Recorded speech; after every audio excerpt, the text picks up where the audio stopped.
Washington State Prison after 24 years behind bars.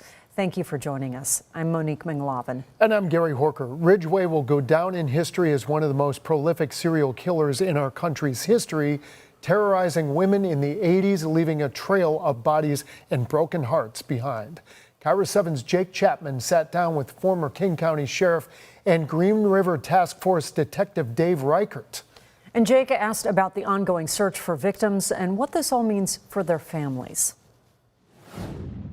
The Green River killer, Gary Ridgeway. Back in the 80s, this was the boogeyman. Haunted Western Washington for decades. He's an evil monster who invaded our lives here in Washington State. The effort of tracking him down and finding the bodies of his victims is something former King County Sheriff Dave Reichert still thinks about. You don't forget collecting the bodies of little girls in various forms of decomposition. Ridgeway was arrested by the Green River Task Force in 2001 and convicted in 2003 for murdering nearly 50 women. Today, Reichert confirming reports from our partners at KIRO Radio, the notorious serial killer is now receiving end-of-life care at a state prison.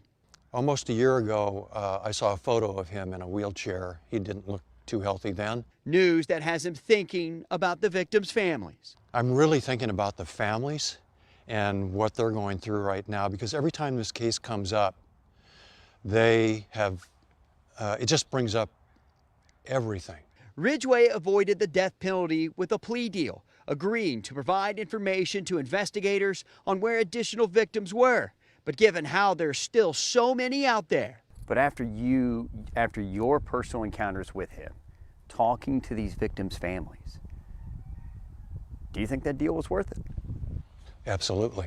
What I heard from most of the parents is that we want answers to the questions. We want to know. Yet Reichert says, even with this news, there's never closure for the families, never. His death doesn't change that.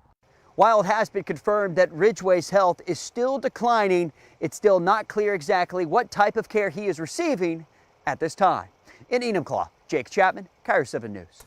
And we have the full interview with Dave Reichert on KIRO7.com. We ask him about the controversial plea deal struck with Ridgeway, as you just heard, and how the investigation has helped bring other serial killers to light. As Gary Ridgeway nears the end of his life, we will keep our attention on his victims.